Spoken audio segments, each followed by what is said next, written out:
The air was thick, with the scent of sandalwood and spice, a heady swirl that clung to the narrow streets of Agra, the beating heart of the Mughal Empire in 1650. Beneath a sky bruised with the purples and golds of dusk, the city hummed with life merchants haggling over silks, elephants lumbering through crowded bazaars, and the distant call of a muezzin echoing from the minarets of the Red Fort. It was a world of opulence and mystery, where emperors ruled with divine authority and every shadow held a secret. And into this world, like a fish flung onto dry land, stumbled Mike Callahan, a 34-year-old history teacher from Brooklyn, New York. Mike blinked, his sneakers sinking into the dust of an alleyway. One moment, he'd been in his cluttered classroom at PS 112, grading papers under the flicker of fluorescent lights, muttering about how his students couldn't tell the Magna Carta from a Marvel comic. The next, a strange hum had filled the air. The room had spun, and a blinding flash had swallowed him whole. Now, here he was, standing in what looked like a scene from Aladdin. If Aladdin had been directed by a history nerd with a budget for pyrotechnics. His navy blazer was smeared with dirt, his glasses sat crooked on his nose, and his heart pounded like a jackhammer. "What in the actual hell?" he muttered, adjusting his tie as if it could anchor him to reality. He patted his pockets phone, useless, wallet, irrelevant, a half-eaten granola bar, slightly crushed, no time machine manual, no glowing portal, back to 2025. Just him, a guy who'd once gotten lost in a Walmart, now stranded in the 17th century Mughal Empire. Mike stumbled out of the alley, his senses assaulted by the chaos of Agra. A camel snorted as it passed, its rider eyeing him suspiciously. Women in vibrant saris glided by, their bangles chiming like tiny bells. A street vendor thrust a skewer of sizzling meat toward him, shouting in a language Mike vaguely recognized as Persian or Urdu. He waved the man off, his stomach growling, but his brain too frazzled to process. He needed answers. He needed a plan. He needed, at the very least, to not get trampled by the ox cart barreling toward him. "Move, you fool!" a voice barked, and Mike dove aside, landing in a pile of what he sincerely hoped was just mud. As he scrambled to his feet, he caught sight of a group of children nearby, barefoot and ragged, watching him with wide, curious eyes. They whispered to each other, pointing at his strange clothesious blazer, his khakis, his scuffed Nikes. To them, he must have looked like a creature from another planet. To Mike, they looked like his students back home, only hungrier, their faces smudged with the weight of a world that didn't care if they learned to read or write. "Hey, kids," he said, forcing a grin, the one he used when his 8th graders were about to riot over a pop quiz. "You guys know where I can find a time machine? Or maybe a Starbucks?"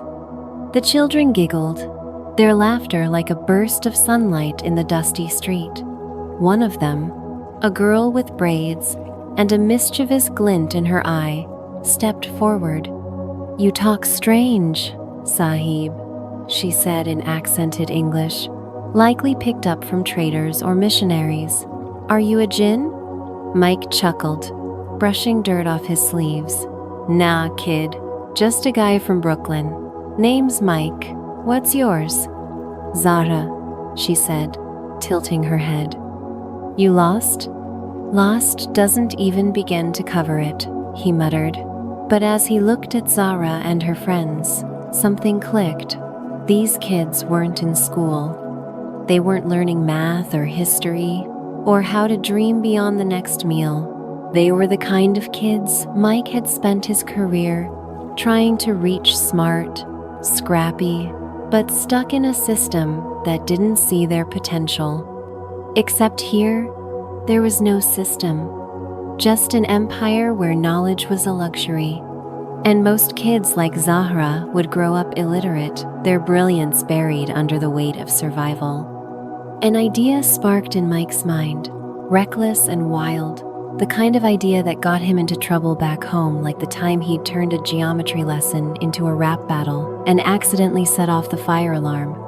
"Hey, Zahra," he said, crouching to her level. "You ever play a game with numbers? Like counting stuff, but fun?" Her eyes narrowed, wary but intrigued. "Numbers are for merchants," she said. "We don't need them." "Oh, you need them," Mike said, his voice dropping to a conspiratorial whisper. "Numbers are magic. They can make you smarter than a king. Wanna see?" The other kids crowded closer, their curiosity outweighing their caution. Mike grinned. He might be stuck in the Mughal Empire, but he was still a teacher. And if he was going to survive this insane twist of fate, he'd do what he did best: teach, even if it meant breaking every rule in a world that wasn't his. Over the next few days, Mike turned a crumbling courtyard behind an abandoned Havli into his secret classroom. He didn't have a blackboard, so he improvised, spreading a vibrant Persian rug on the ground and calling it his magic slate. The kids found this hilarious, especially when he tripped over the rug's tassels and sent a cloud of dust into the air. "See?" he coughed, waving his arms dramatically. "That's the dust of knowledge."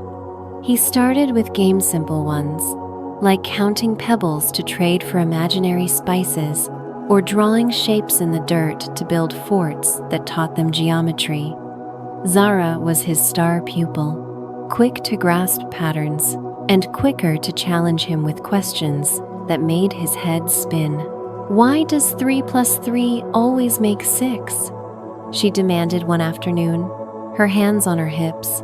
"Who decided that?" "Nobody decided," Mike said, grinning. "It's just true, like the sun rising, or me being terrible at riding camels." The kids roared with laughter, and Mike felt a warmth he hadn't felt since his best days in Brooklyn.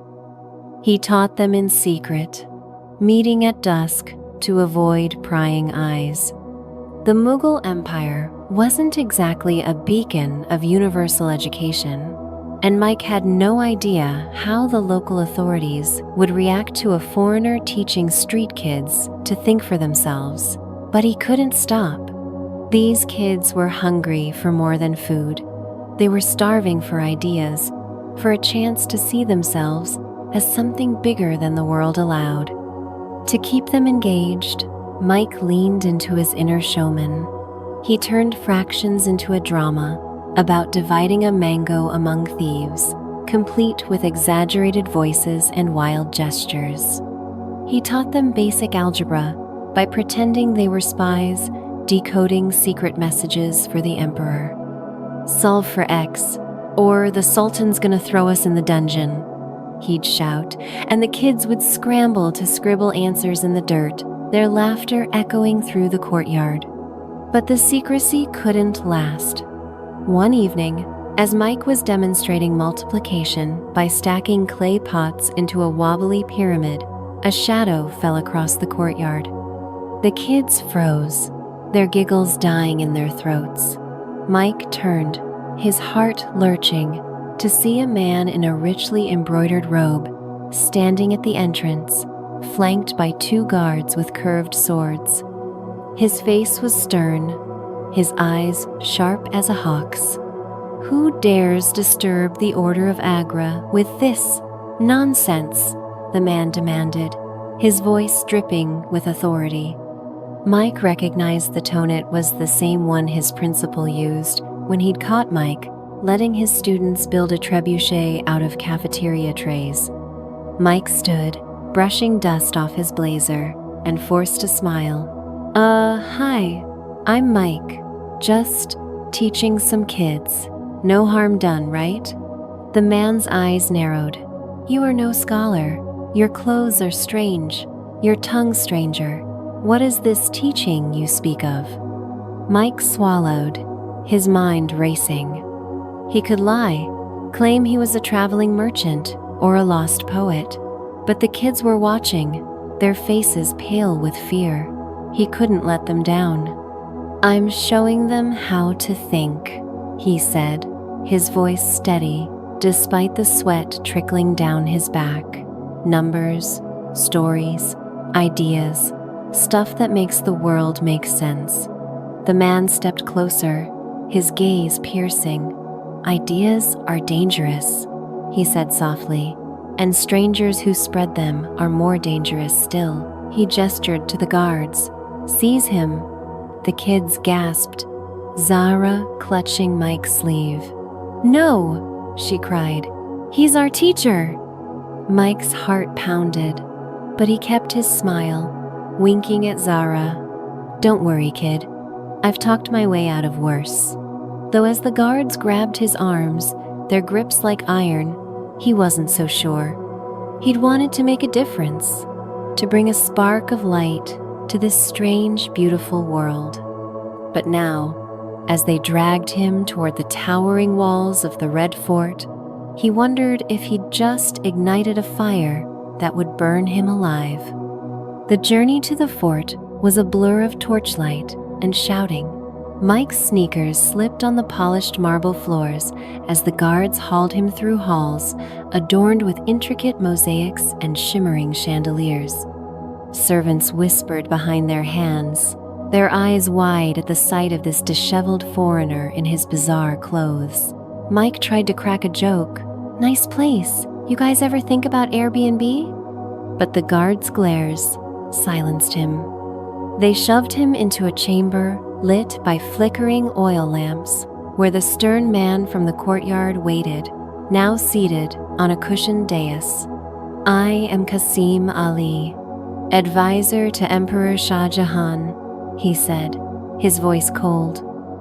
You will explain yourself, or you will find the dungeons less forgiving than this room.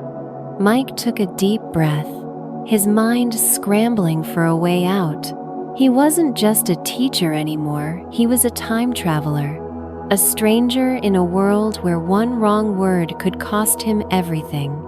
But as he glanced at the doorway, where Zara and a few brave kids had crept in, watching with wide, hopeful eyes, he knew he couldn't back down. He'd started something, and whether it was fate or dumb luck that had brought him here, he was going to see it through. All right, Qasim, he said, straightening his glasses with a defiance he didn't entirely feel. You want to know what I'm doing?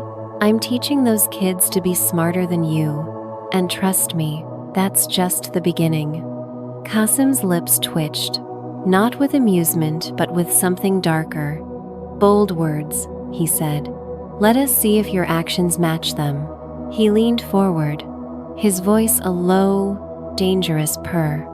The Emperor will hear of this, and when he does, your fate will be decided. Mike's stomach dropped, but he held Qasim's gaze, his Brooklyn stubbornness kicking in. He didn't know what came next: imprisonment, exile, or something worse. But one thing was clear.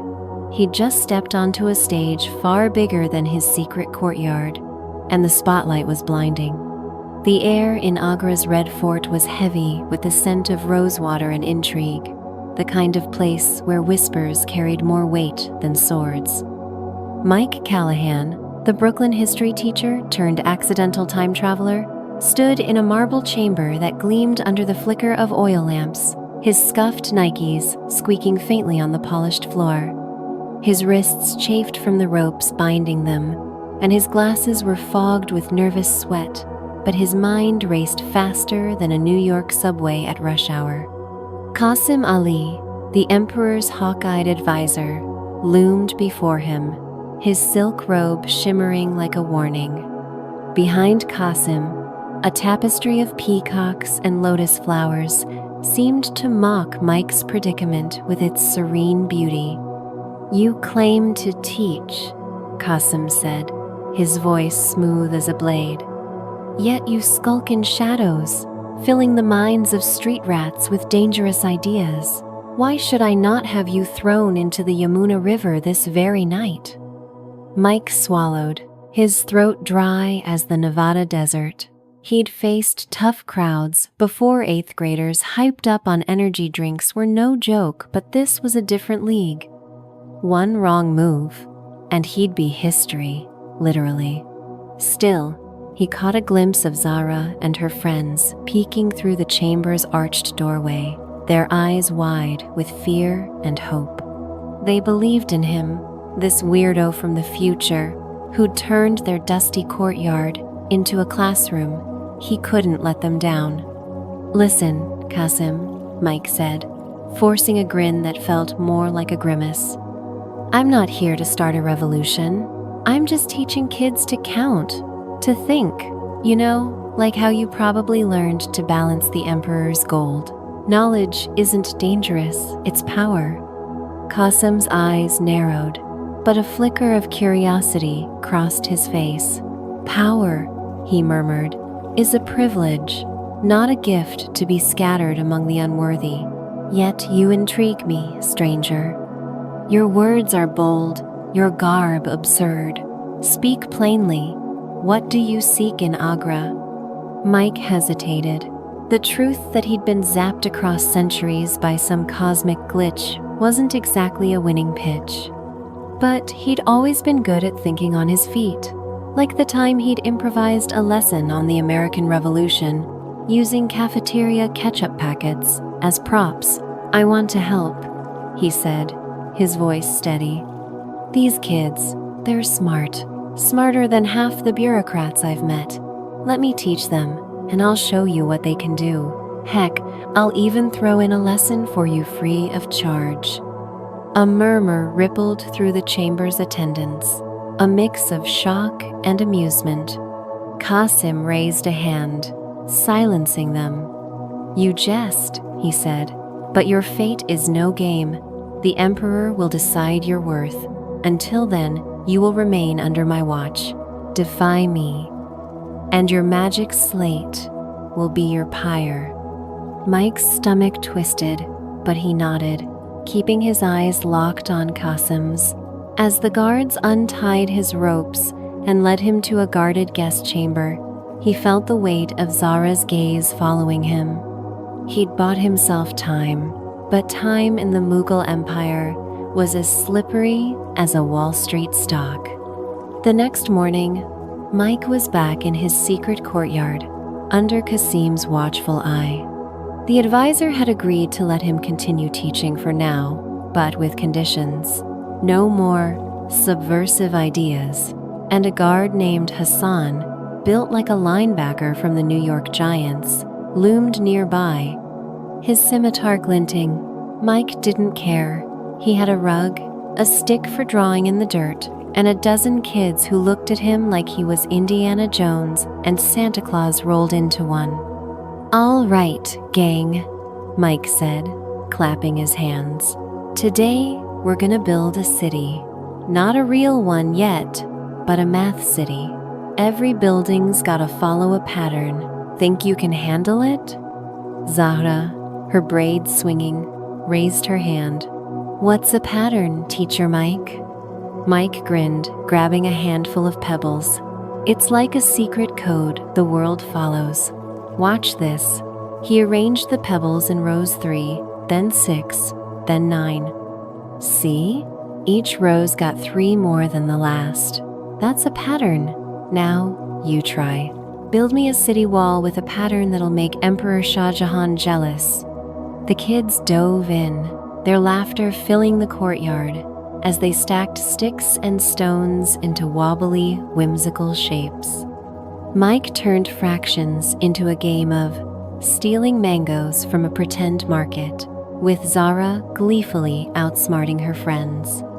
He taught them place value by pretending they were merchants trading gold in a bazaar, straight out of a Brooklyn flea market.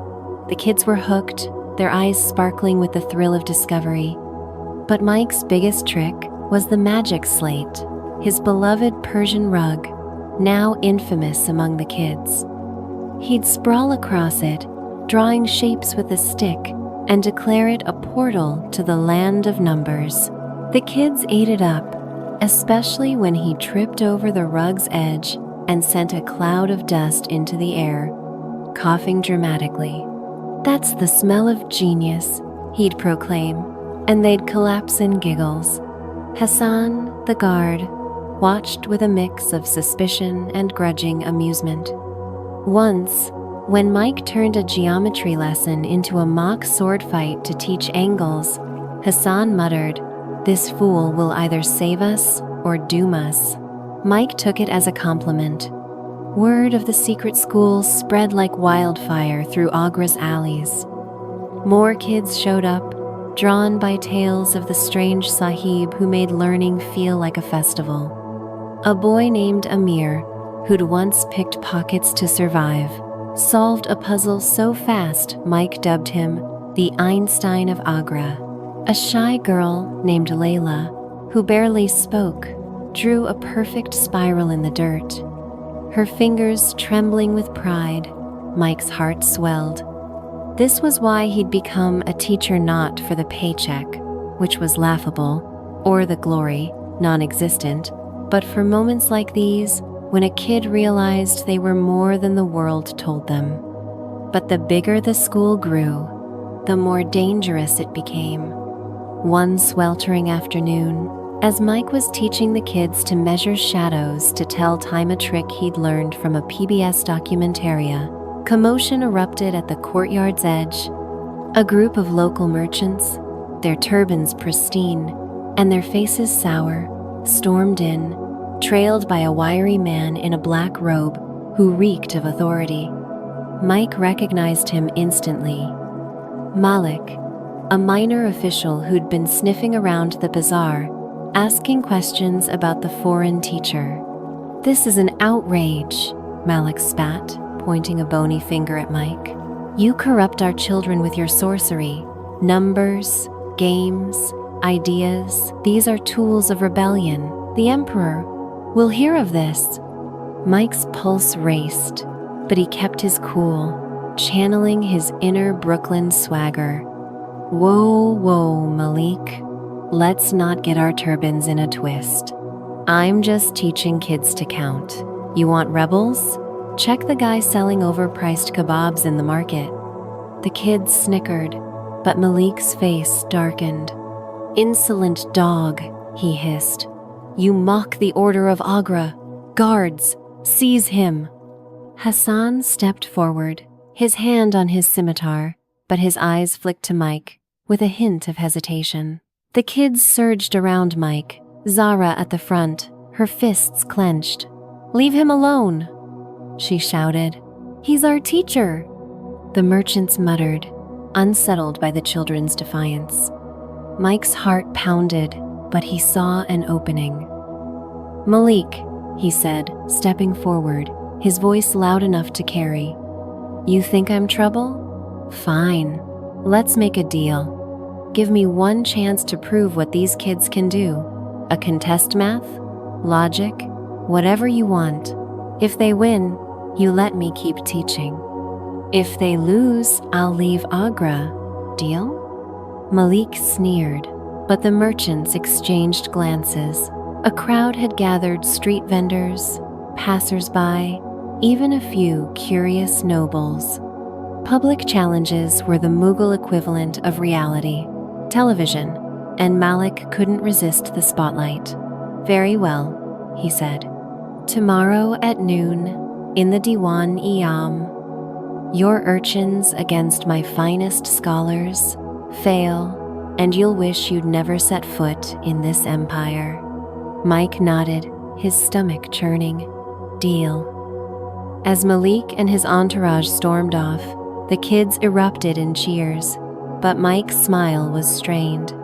He'd just bet everything on a group of kids who'd never held a quill against scholars trained in the emperor's court, and if he lost, he'd be out of Agra or worse.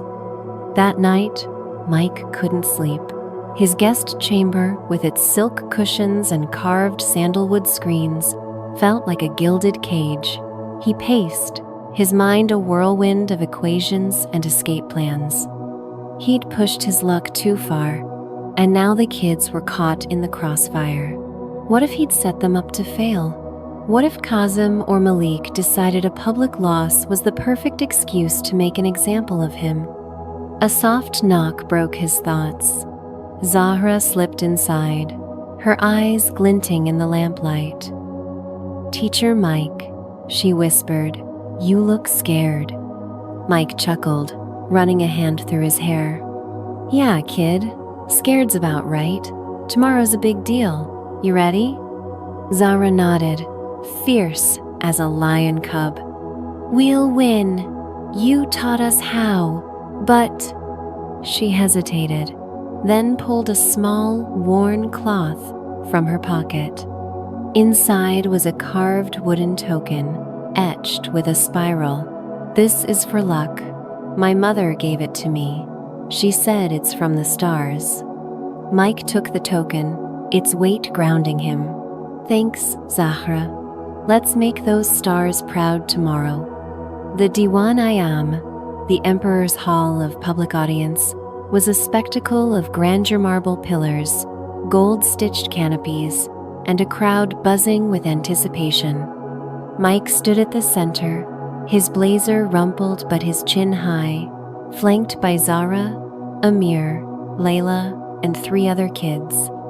Across from them were Malik's scholars, 3 smug young men in pristine robes, their quills poised like weapons. Kasim watched from a raised platform, his expression unreadable, while a sea of nobles, merchants, and commoners filled the hall. Malik strode forward, his voice booming. "Let the contest begin. 3 challenges: arithmetic, logic, and creation. The victors will earn the Emperor's favor. The losers," he smirked at Mike, "will face his justice." Mike's heart thudded, but he winked at his team. "All right, crew, let's show 'em what Brooklyn math can do." The first challenge was Arithmetica, rapid-fire barrage of calculations, from grain weights to caravan distances. The scholars scribbled furiously, but Mike's kids were faster, their fingers dancing over improvised abacuses made of pebbles and string. Zahra led the charge, her answers sharp and precise, while Amir caught a trick question that tripped up a scholar. The crowd gasped, then cheered as Mike's team took the lead. The second challenge, logic, was Trickiera puzzle involving water jugs and weights, designed to confuse. Lila, the quiet artist, stunned everyone by solving it with a drawing in the dirt, her spiral token clutched in her hand. The scholars faltered, their confidence cracking, and Mike felt a surge of pride. His kids were holding their own, turning heads in a court that had dismissed them as filth. But the final challenge creation pushed the tension to a breaking point. Each team had to design a gift for the Emperor, using only numbers and imagination. The scholars presented a complex star chart, their voices dripping with arrogance. Mike's team, with no paper or ink, improvised. Zahra stepped forward, directing the kids to arrange sticks and stones into a model of a water wheel, powered by a pattern of weights they'd calculated. Mike narrated, his voice carrying like a Broadway showman, explaining how it could irrigate fields and feed thousands. The crowd leaned forward, captivated, and even Kasim's stoic mask slipped, his eyes narrowing with interest. As the judges deliberated, the hall buzzed with whispers. Malik's face was a storm cloud, his scholars visibly shaken. Mike's kids clung to each other, their faces a mix of fear and hope. Mike crouched beside them, his voice low. "Win or lose, You guys are legends. I'm prouder than a Yankees fan at a World Series. The head judge, an elderly scholar with a beard like a snowdrift, rose. The emperor's favor, he declared, goes to the children of the courtyard. The hall erupted in cheers, the sound crashing over Mike like a wave. Zara threw her arms around him, Amir whooped, and Layla smiled for the first time all day. Malik stormed out, his robes flapping, but Qasim's gaze lingered on Mike, a mix of respect and calculation. The tension dissolved into triumph, the kid's victory, a spark that lit up the court. But as Mike basked in the moment, a figure slipped through the crowd, a yogi in saffron robes, his eyes deep as the night sky. He pressed a note into Mike's hand, his voice a whisper. "The stars have spoken, traveler. Your path is not yet done." Mike unfolded the note, his breath catching. It read, "The road of time awaits.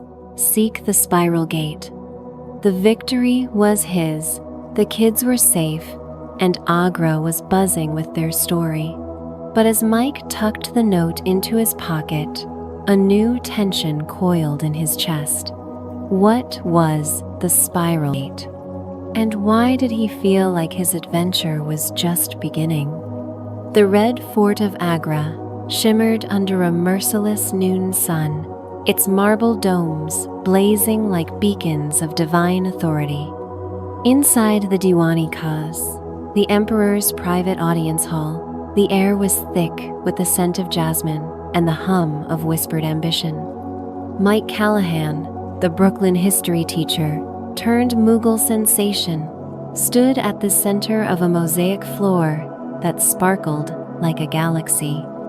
His blazer was frayed, his Nikes caked with dust, but his eyes burned with a defiance honed on the streets of New York.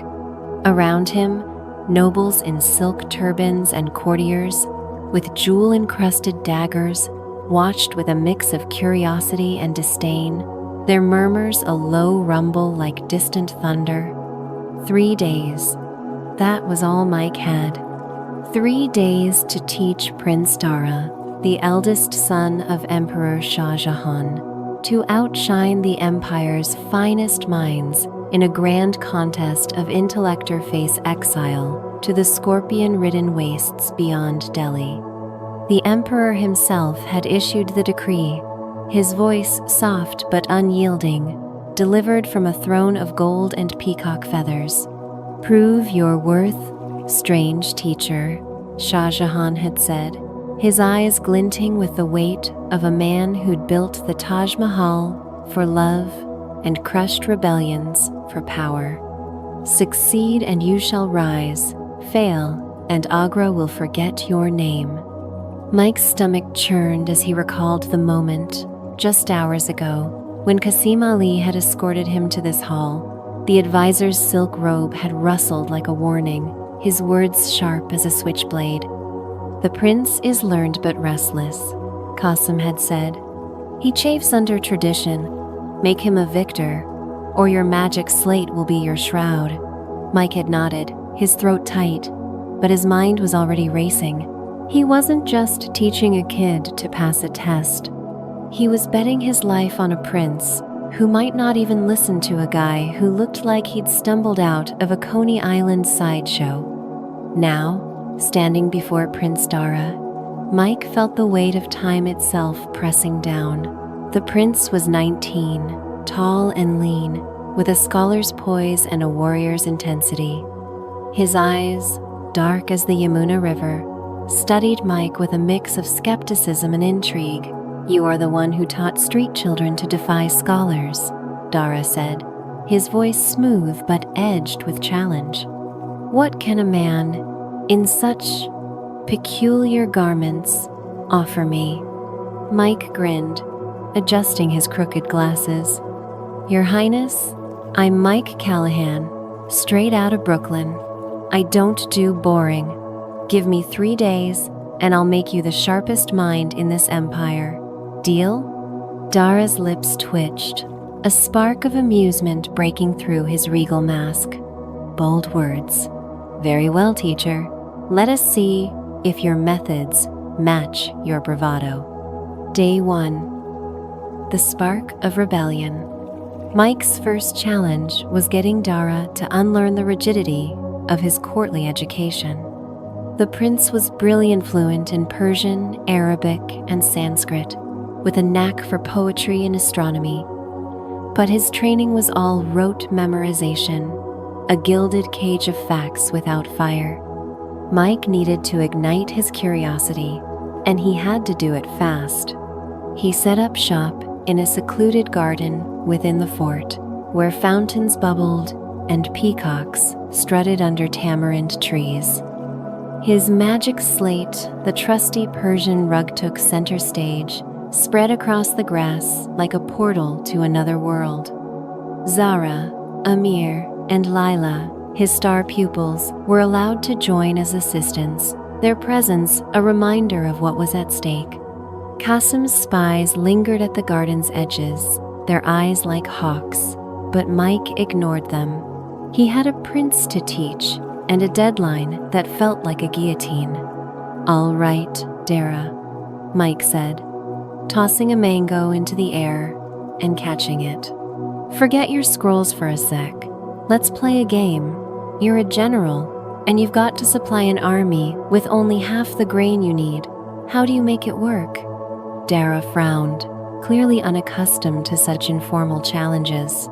"I would consult the imperial ledgers and—" "Nope," Mike interrupted, tossing the mango to Zara, who caught it with a grin. "No ledgers. Use your brain. Think like you're outsmarting a rival, not reciting a poem." Dara hesitated, then a spark lit in his eyes. He began to reason aloud, dividing imaginary grain with fractions, prioritizing soldiers, even suggesting bartering with local tribes. Zara chimed in, offering a trick she'd learned about splitting resources, and Amir added a sly idea about bluffing the enemy. Mike watched, his heart racing. This was it, the collision of minds he'd always dreamed of sparking in his Brooklyn classroom. By sunset, Dara was laughing, his princely reserve crumbling as he and the kids built a mock supply chain with sticks and stones on the rug. Mike turned algebra into a spy game, geometry into a siege strategy, and logic into a duel of wits. The prince was hooked, his questions sharp and relentless, like a quarterback calling audibles in the final seconds of a game. But as the stars emerged, Qasim appeared, his face a mask of disapproval. "You turn the prince into a child's playmate," he hissed. "This is not teaching, it is chaos." Mike met his gaze, unfazed. "Chaos is where genius lives, Qasim. Give it a day. You'll see." Qasim's eyes narrowed, but he said nothing, retreating into the shadows. Mike's confidence held, but doubt gnawed at him. One day down, 2 to go, and the Emperor's contest loomed like a storm on the horizon. Day 2. The Fire of Doubt. The second day was a battle against time and tempers. Dara's enthusiasm wavered as the pressure mounted. The contest's details had leaked, a 3-part trial of mathematics, rhetoric, and invention, judged by Shah Jahan himself, with rival princes and courtiers ready to pounce on any weakness. Dara's younger brother, Aurangzeb, a cold-eyed strategist, would be watching, eager to see Dara falter and bolster his own claim to the throne. Mike pushed harder, turning the garden into a whirlwind of activity. He taught Dara to visualize equations as battles, mapping them on the rug like war plans. He used Layla's spirals to explain cycles in astronomy, tying them to the contest's likely questions about celestial navigation.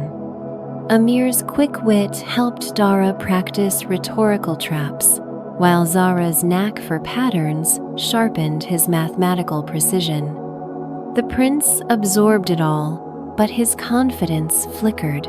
haunted by the weight of his father's expectations. Midday, disaster struck. Malik, the official who'd tried to shut down Mike's school, reappeared, flanked by guards and a smirking scholar named Farid, one of Aurangzeb's allies. "This farce ends now," Malik declared, pointing at Mike. "Your methods are blasphemy. You fill the prince's mind with foreign sorcery, unfit for the peacock throne." Dara's face darkened, but Mike stepped forward, his Brooklyn bravado flaring. "Sorcery? Nah, Malik. This is just brains beating brawn. Wanna test us? Throw us a question right now. Let's see who's unfit." The garden fell silent, the tension thick as monsoon air. Malik sneered, but nodded to Farid, who posed a fiendish problem. Calculate the volume of water needed to fill a hypothetical moat around the Red Fort, with irregular dimensions and a time limit of minutes. It was a trap, designed to humiliate Dara in front of the spies and nobles now gathering. Mike's heart pounded, but he turned to Dara, his voice low. "You got this. Break it down like we practiced shapes, patterns, speed. Show 'em what a Brooklyn Mughal team can do." Dara took a breath, his eyes locking onto the rug. With Zara and Amir whispering hints, he sketched the moat's outline in the dirt, dividing it into geometric shapes. His voice, steady at first, gained strength as he calculated, his hands moving like a conductor's person. Mike coached from the sidelines, tossing in analogies about pizza slices and baseball fields to keep Dara focused. The crowd watched, spellbound, as the prince finished with seconds to spare, his answer precise to the last drop. Farid's smug grin vanished. Malik's face twisted, but he could only mutter, "We shall see at the contest," before storming off. The nobles applauded, and Dara's shoulders relaxed, a grin breaking through. "You are a madman, Mike Callahan," he said, clapping Mike's shoulder, "but perhaps a brilliant one." Mike laughed, but his relief was short-lived. As the crowd dispersed, he noticed Kasim speaking quietly with a hooded figure in the shadows, a yogi, his saffron robes barely visible. The same yogi who'd given Mike the note about the spiral gate. A chill ran through him. The contest was tomorrow, but something bigger was stirring, something tied to the cryptic words burning a hole in his pocket. Day 3, the trial of fire. The Diwani-Kaz was a crucible of light and power as the contest began.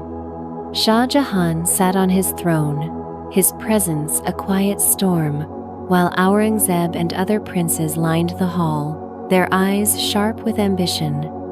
The crowd nobles, scholars, and even a few of Mike's street kids snuck in by Zara buzzed with anticipation.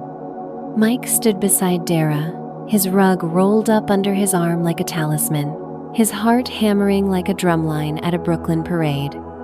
The first trial, mathematics, was brutala gauntlet of equations. From trade logistics to architectural ratios, Dara moved like a fencer, his answers swift and elegant, drawing gasps from the crowd. Mike's coaching shone through, with Dara using patterns and shortcuts that left the rival scholars scrambling. Aurangzeb's scowl deepened, but Shah Jahan's expression remained unreadable. The second trial, rhetoric, tested Dara's wit. He faced a barrage of questions from courtiers, each laced with traps to undermine his claim to the throne. Mike's training hours of mock debates framed as rap battles paid off. Dara's responses were sharp, poetic, and laced with humor, earning laughter and nods from the crowd. Even Qasim, watching from the sidelines, raised an eyebrow, impressed. But the final trial invention was the true test. Each contestant, had to present an idea to benefit the empire, practical yet visionary. The rival scholars offered predictable plans: a new canal, a grand mosque. Dara, with Mike's guidance, took a risk. He stepped forward, unrolling the rug and laying out a model built overnight, with the kids' help a system of water wheels and aqueducts powered by mathematical precision to irrigate drought-stricken villages. He spoke with passion, weaving Mike's stories of American ingenuity with Mughal ambition, painting a future where knowledge lifted all. The hall fell silent, then erupted in applause. Shah Jahan rose, his voice cutting through the noise. "Prince Dara has shown not only wisdom but vision. The contest is his." The crowd roared, Zara and the kids cheering loudest. Dara turned to Mike, his eyes shining. "You have my gratitude, teacher. You have changed me." Mike grinned, his chest swelling. "Just doing my job, Your Highness." But as the celebration began, Malik surged forward, his face livid.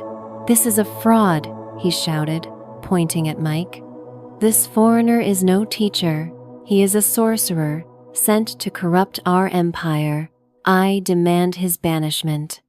The hall hushed, the tension snapping back like a bowstring.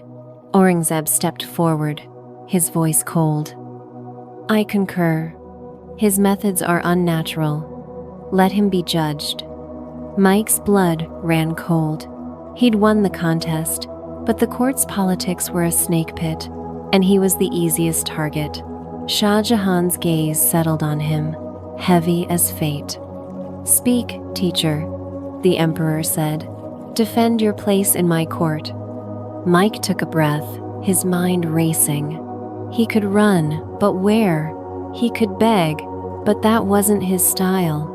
Instead, he stepped onto the rug, his voice carrying like a Brooklyn street preacher. "Your Majesty, I'm no sorcerer. I'm a teacher. I taught your son to think, to dream, to build a better empire. I taught kids from Agra's streets to outsmart scholars. If that's a crime, then exile me. But if you want a future where every mind shines, let me stay."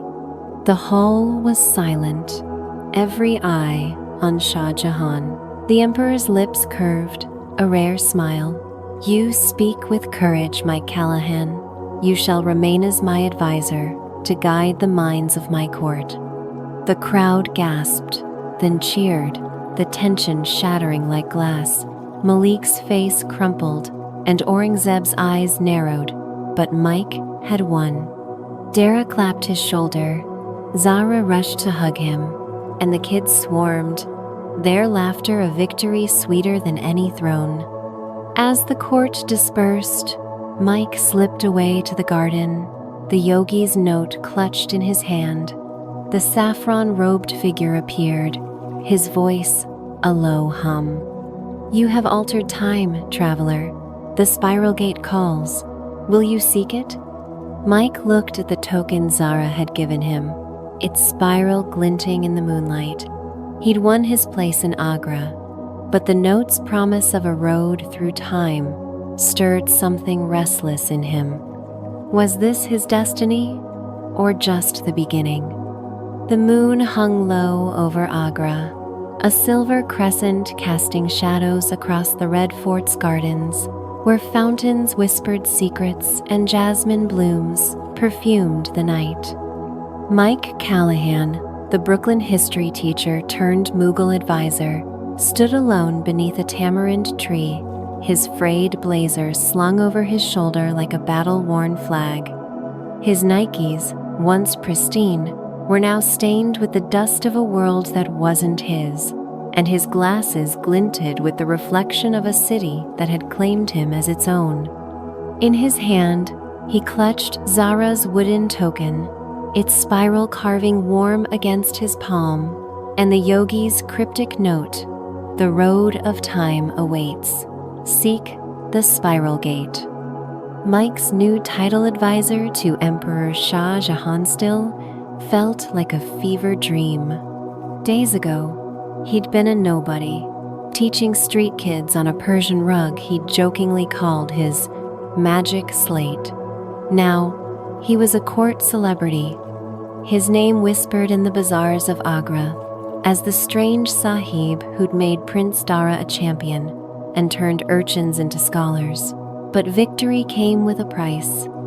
The court was a labyrinth of ambition, where every smile hid a dagger, and Mike's foreignness made him a target.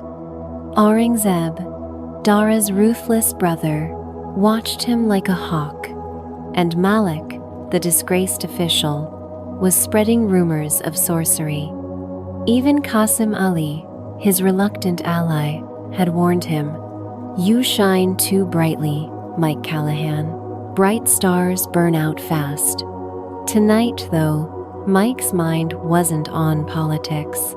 The yogi's words haunted him, stirring a restless hunger he hadn't felt since his days sneaking into Brooklyn dive bars as a college kid. The spiral gate, what was it? A way home to 2025? A portal to another time? Or a trap set by forces he couldn't comprehend? The token in his hand seemed to pulse, as if it held answers just out of reach. He needed to know, even if it meant risking everything he'd built in Agra. A rustle broke his thoughts. Zahra emerged from the shadows, her braids adorned with tiny silver bells that chimed softly. At 13, she was a force of nature, sharp as a switchblade, loyal as a Yankees fan, and now Mike's unofficial right hand. Her eyes, bright with mischief, locked onto his. "Teacher Mike," she said, her voice slow, "you're plotting something. I can tell. That token's trouble, isn't it?" Mike chuckled, tucking the note into his pocket. "You're too smart for your own good, kid. Yeah, it's trouble, but the good kind, maybe." Zahra crossed her arms, unimpressed. "The yogi's been asking about you. I saw him near the Jama Masjid, talking to men in black robes. They didn't look friendly." Mike's stomach tightened. The yogi had appeared at every turning point after the courtyard school's victory, during Dara's contest. And now, with this note, was he a guide or a puppet master?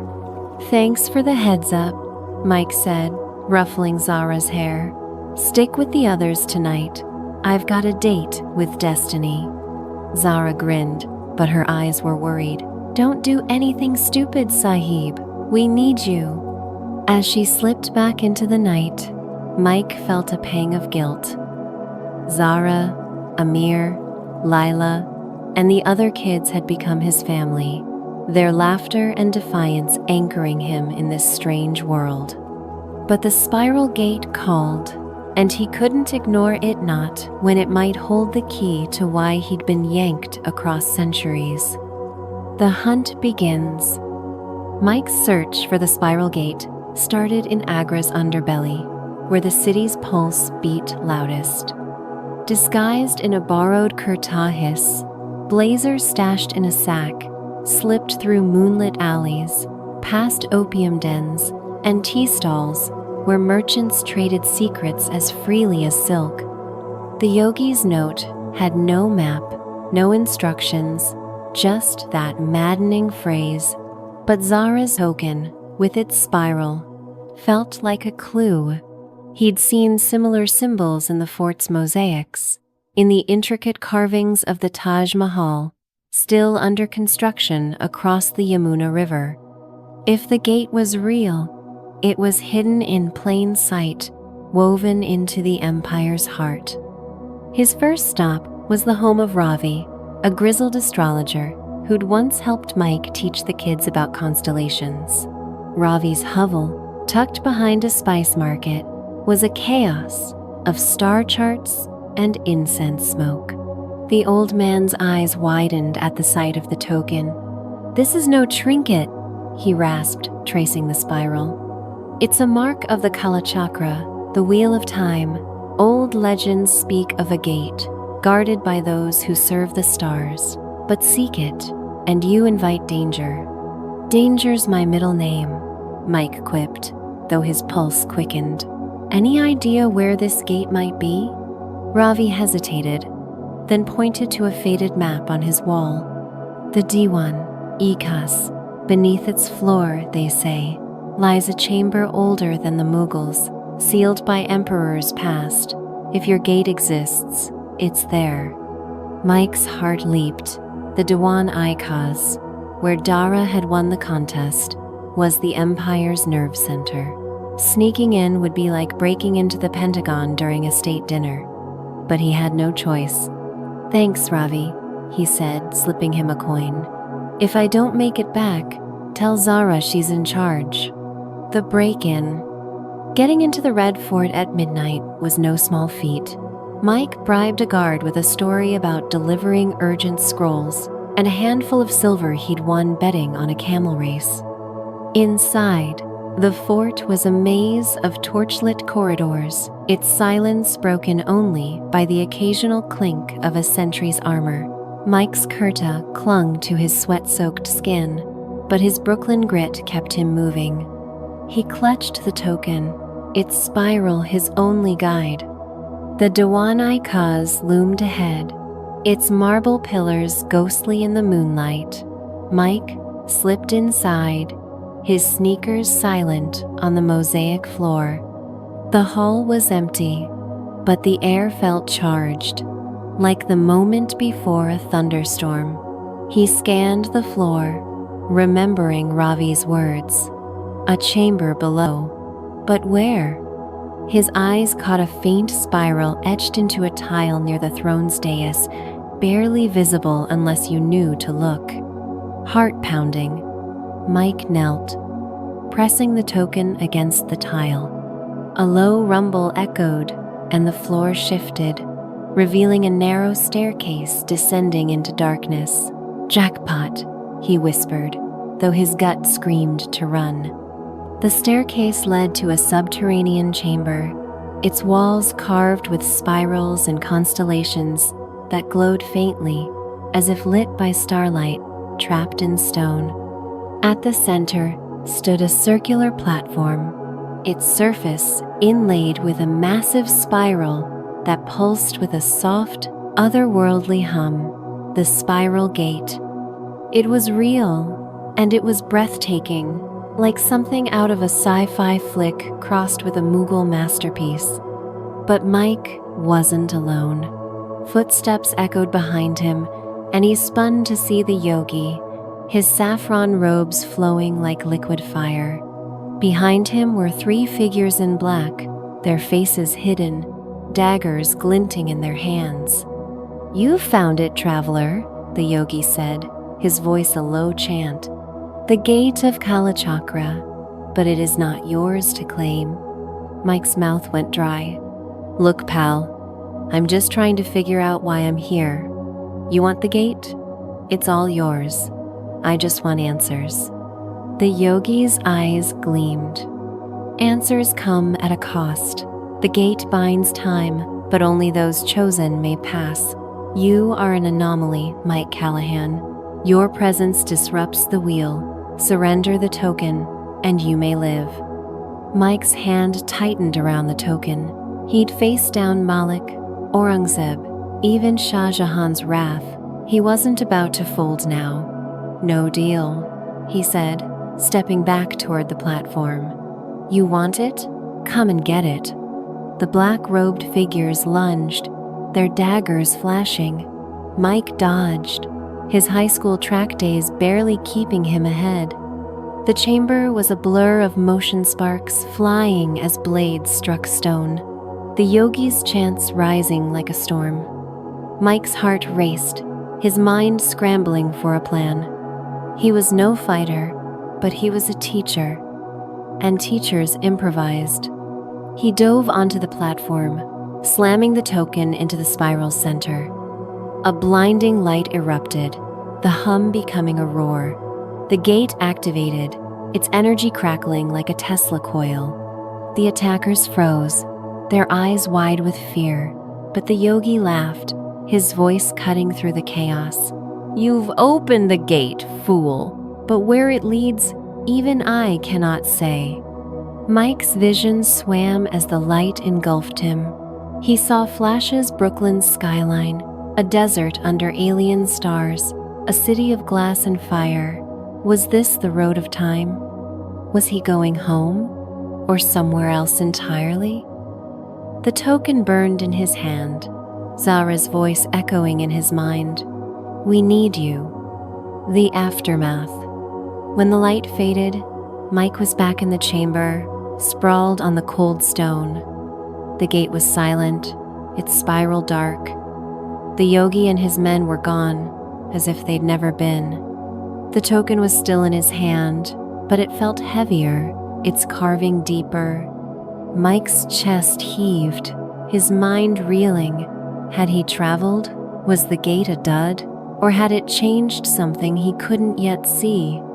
Footsteps approached, and Mike tensed, expecting guards. Instead, Zara burst in, her face a mix of relief and fury. "You idiot!" she shouted, pulling him to his feet. The fort's in chaos, guards everywhere, saying the Emperor's chamber shook. "What did you do?" Mike laughed, shaky but alive. "Just took a little field trip, kid. Long story." Zara's eyes fell on the token, and she froze.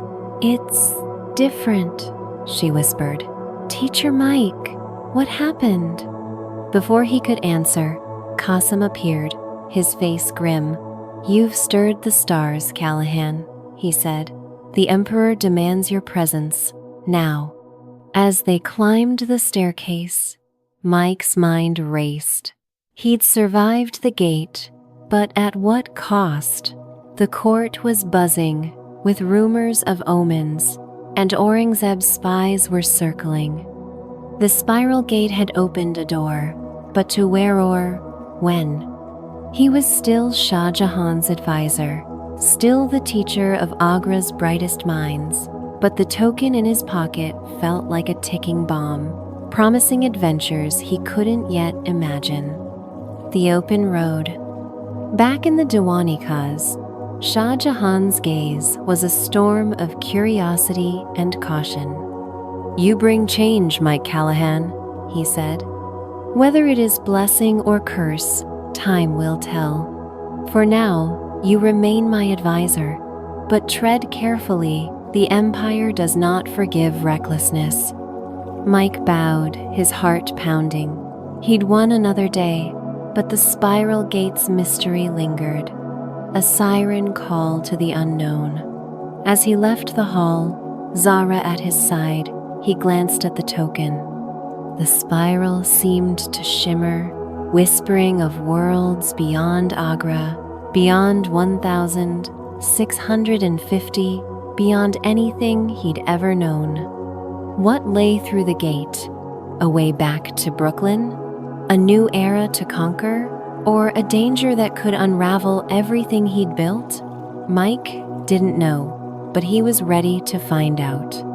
And somewhere, in the shadows of time, the yogi was watching, waiting for the next move in a game Mike was only beginning to understand.